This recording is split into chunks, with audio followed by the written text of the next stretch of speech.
సమయంలో ప్రార్థన చేస్తే అని చెప్పి ప్రతి ఒక్కటి చెప్తాను. ಇವತ್ತು ನಾವು ಫೋನ್ ಮಾಡ್ದೆ, ಅಕ್ಕ ಏನ್ ಅಡಿಗೆ ಅಕ್ಕ? మనం ఈ రోజు ఫోన్ చేస్తే కన్నా ఏం భోజనం చేసిండారో అని ಓ అడుగుతాము. ಮಟನ್ ಮಾಡಿದ್ದೀರಾ? మటన్ చేసిండారా, ಓ ಚಿಕನ್ ಮಾಡಿದ್ದೀರಾ? చికెన్ చేసిండారా, ನಮಗಿಲ್ವಾ? మాకు లేదా, ನಮಗ್ ಹಾಕಲ್ವಾ?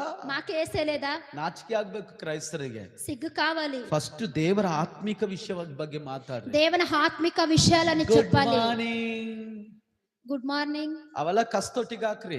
అవంతా చెత్త బుట్టికి ಫಸ್ಟ್ ఇవ్వండి. ಪ್ರೈಸ್ ಲಾರ್ಡ್ ಹೇಳೋದು ಕಲೀರಿ. ఫస్ట్ ప్రైజ్ లా చెప్పండి. ನಾವು ಕ್ರೈಸ್ತರು. మనం క్రైస్తవులు. ಹಲ್ಲೆಲೂಯಾ, హల్లెలూయా, ಆಮೆನ್, ఆమేన్, ಹಲ್ಲೆಲೂಯಾ. హల్లెలూయా. ಎಲ್ಲಿ ಓದು ಒಂದೇ ತರ ಇರಬೇಕು. ఎక్కడ పోతే ఇక్కడ ఒకేలాగానే ఉండాలి. ದೇವರ ಹತ್ರ ಕೇಳಿ, దేవుని దగ్గర అడగండి. ಒಂದೇ ತರ ಇರಬೇಕು. ఒకేలాగా ఉండాలి. ನಾಟಕ ಜೀವಿತ నాటకం ಮಾಡಬಾರದು. జీవితం వద్దు. ಆಚೆ ಒಂದು ಜೀವಿತ, ಒಳಗಡೆ ಒಂದು ಜೀವಿತ, యూతుల యొక్క జీవితం, లోపల యొక్క జీవితం ಮನೇಲಿ వద్దు. ಒಂದು